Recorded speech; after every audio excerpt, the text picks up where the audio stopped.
ഹാത്രസിൽ നടന്ന ഞെട്ടിപ്പിക്കുന്ന ദുരന്തമാണ്. 121 പേരുടെ ജീവൻ നഷ്ടപ്പെട്ടു. അതിലേറെ പേർക്ക് ഗുരുതരമായ പരിക്കേറ്റു. നിങ്ങളൊക്കെ ഇത്തരമൊരു സംഭവം ഉണ്ടായിട്ട് ഇന്ത്യയുടെ പ്രധാനമന്ത്രി അവിടെ പോണ്ടേ? എന്തേ പോകാത്തത്? ഞാൻ ഓർമ്മിക്കുകയാണ്, പുറ്റിങ്ങൽ മഹാദുരന്തമുണ്ടായി. പ്രധാനമന്ത്രി ഇവിടെ വന്നത് നല്ലതെന്ന് പറയുന്ന ഒരാളാണ് ഞാൻ. പ്രധാനമന്ത്രി വന്നത് നന്നായി. പക്ഷേ പ്രത്യേക വിമാനമെടുത്ത് കേരളത്തിലേക്ക് വരാൻ എത്ര സമയമെടുത്തു? ഇതവിടെ നിന്ന് മോർണിംഗ് വാക്കിനിറങ്ങുമ്പോൾ കുറച്ചൊന്ന് എക്സ്റ്റെൻഡ് ചെയ്താൽ ഹാത്രാസിലെത്തും. എന്തേ പ്രധാനമന്ത്രി പോകുന്നില്ല? കേന്ദ്ര ഗവൺമെന്റിന്റെ ഏതെങ്കിലും ഉത്തരവാദിത്തപ്പെട്ട പ്രതിനിധികൾ അവിടേക്ക് പോകുന്നുണ്ടോ? ഈ മഹാദുരന്തം 121 പേരെ കൊലപ്പെടുത്തുകയായിരുന്നില്ലേ ഭാരതത്തിൽ? പോട്ടെ, നിങ്ങൾ ആലോചിച്ച് നോക്കൂ. FIR-ൽ ഈ ഭോലെ ബാബയുടെ പേര്, ഈ ആൾദൈവത്തിൻ്റെ പേര്, സ്വയം പ്രഖ്യാപിത ആൾദൈവത്തിൻ്റെ പേരില്ല. ആ ഇവന്റ് നടത്തിയ അയാളുടെ കാര്യസ്ഥന്മാർ, അവിടെ വന്നവർ, കസേരയിട്ടവർ, അവിടെ ഈ പറയുന്ന എല്ലാ കാര്യങ്ങളും ചെയ്തവർ, കാര്യസ്ഥന്മാരുടെ പേരുണ്ട്. ഭോലെ ബാബയുടെ പേരില്ല. നരേന്ദ്രമോദി ഗവൺമെന്റിന്റെയും UP ഭരിക്കുന്ന UP സ്റ്റേറ്റ് ഗവൺമെന്റ് BJP ഗവൺമെന്റാണ്, യോഗി ആദിത്യനാഥ് ഗവൺമെന്റാണ്. ആ ഗവൺമെന്റുകളുടെ ലോയൽറ്റി ആരോടാണ്? ഈ തിക്കിലും തിരക്കിലും കൊല ചെയ്യപ്പെട്ട സാധുക്കളായ മനുഷ്യരോടാണോ, അതോ സ്വയം പ്രഖ്യാപിത ആൾദൈവങ്ങളോടാണോ? ഇത് വളരെ പ്രസക്തമായൊരു ചോദ്യമാണ്.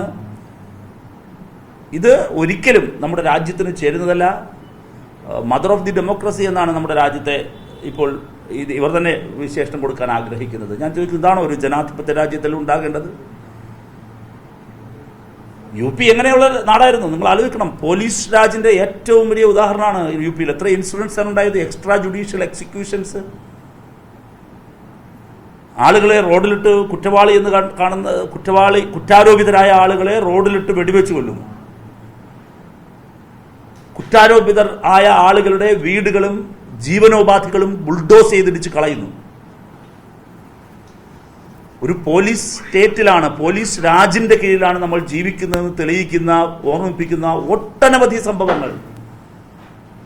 അതിന്റെ കേന്ദ്രമാണ്. പോലീസ് രാജിന്റെ തലസ്ഥാനമെന്ന് വിശേഷിപ്പിക്കാം നമുക്ക് ഉത്തർപ്രദേശിനെ. അന്നെല്ലാം പറഞ്ഞെന്താണ്? എക്സ്ട്രാ ജുഡീഷ്യൽ എക്സിക്യൂഷൻസ് ആയിരുന്നില്ലേ? ഞങ്ങൾ നിയമത്തിനും അപ്പുറത്തു കയറി നിയമവിരുദ്ധ പ്രവർത്തനങ്ങളെ വേട്ടയാടുമെന്ന് പറഞ്ഞവരായിരുന്നില്ലേ? എന്താ ഇവിടെ കാണുന്നില്ല? FIR-ൽ പോലും നിയമപരമായി പോലും ഇവരെ നേരിടുന്നില്ല. ഇത്രയും ദിവസത്തിനിടയിൽ, ഇത്രയും മണിക്കൂറുകൾക്കിടയിൽ അറസ്റ്റ് ചെയ്യാൻ, അല്ലെങ്കിൽ ആ ദിശയിലേക്ക് പോകാൻ എന്തുകൊണ്ട് തയ്യാറാകുന്നില്ല? അപ്പോൾ വളരെ ഇവരുടെ ലോയൽറ്റി വളരെ വ്യക്തമാണ്. ഇത്തരം അനാചാരങ്ങൾ, ഇത്തരം അന്ധവിശ്വാസങ്ങളെ, സ്വയം പ്രഖ്യാപിത ടീമുകളെ ഉത്തരേന്ത്യയിൽ ഉടനീളം രാഷ്ട്രീയമായി ഇങ്ങനെ വളർത്തിയെടുക്കാൻ അത് പുനഃപരിശോധനയ്ക്ക് BJP തയ്യാറാകുമെന്ന് ഞാൻ കരുതുന്നില്ല. പക്ഷേ ശക്തമായ ജനകീയ രോഷം ആ നിലയിലും ഉയർന്നു വരണം. അതിൻ്റെ പശ്ചാത്തലത്തിലാണ് ഇപ്പോൾ ഈ ഹാത്രാസിൻ്റെ പശ്ചാത്തലത്തിൽ തന്നെ പറയേണ്ട ഒരു കാര്യം. ഈ കേരളത്തിൽ ഇപ്പോൾ രാജ്യസഭയിൽ വലിയ ശക്തമായ ഭാഷയിലാണ് ഈ സംഭവം ഉണ്ടായതിൻ്റെ തൊട്ടടുത്ത ദിവസങ്ങളിൽ ശ്രീ മല്ലികാർജുൻ ഖാർഗെ, AICC പ്രസിഡന്റ്, ഈ വിഷയത്തിൽ ശക്തമായ പ്രതികരണം നടത്തിയത്. ആ പ്രതികരണത്തെ ചെയർ പോലും അഭിനന്ദിക്കുകയാണ് ചെയ്തത്. സാധാരണഗതിയിൽ അങ്ങനെ ഒരു കാര്യം ഇപ്പോൾ പാർലമെന്റിൽ നടന്നു വരുന്നതല്ല, പക്ഷെ അത് നടന്നു.